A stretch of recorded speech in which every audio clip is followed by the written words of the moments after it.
Professor Jayashankar Telangana వ్యవసాయ విశ్వవిద్యాలయంలో పరీక్షా పత్రాల లీకుల వ్యవహారాన్ని తీవ్రంగా పరిగణిస్తున్నామని వీసీ జానయ్య స్పష్టం చేశారు. లీకేజీ వెనుక ఎంతటి వారున్నా కఠిన చర్యలు తీసుకుంటామని తేల్చి చెప్పారు.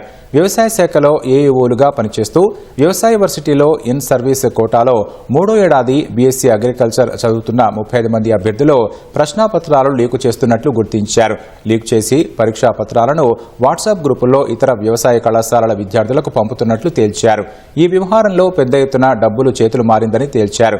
ఒక్కో ఇన్ సర్వీస్ ఉద్యోగి మీద ₹1 కోటి ఖర్చు చేస్తుంటే ఇలా చేయడంపై వీసీ జానయ్య అసహనం వ్యక్తం చేశారు. వ్యవసాయ శాఖ నుంచి ఇన్ సర్వీస్ క్యాండిడేట్స్ ఎవరైతే ఏఈఓలు వాళ్ళ యొక్క అబ్నార్మల్ పెర్ఫార్మెన్స్ చూసి మాకు కొంత డౌట్ వచ్చి సీసీ కెమెరా ఫుటేజ్ పరిశీలించినప్పుడు ఇలా పెన్నులు చూసి ఆన్సర్స్ ఏంటనేది మాకు అనుమానం వచ్చి ఒక డీటెయిల్ ఎంక్వైరీ కమిటీ చేసినప్పుడు కొన్ని డబ్బులు కూడా హ్యాండ్స్ మారినాయి.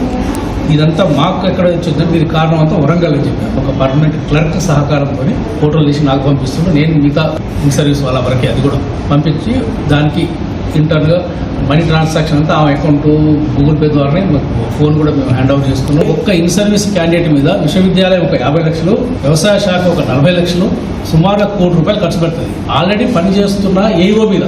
కాబట్టి ఇది మేము చాలా తీవ్రంగా పరిగణించినాం.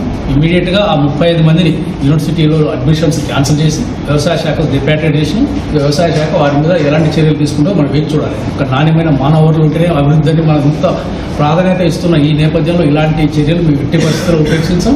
ఎలాంటి కఠినమైన చర్యలకైనా మేము సిద్ధంగా ఉంటాం. దీని వెనకాల ఎంత పెద్దవాళ్ళు ఉన్నామో వదిలిపెట్టాం.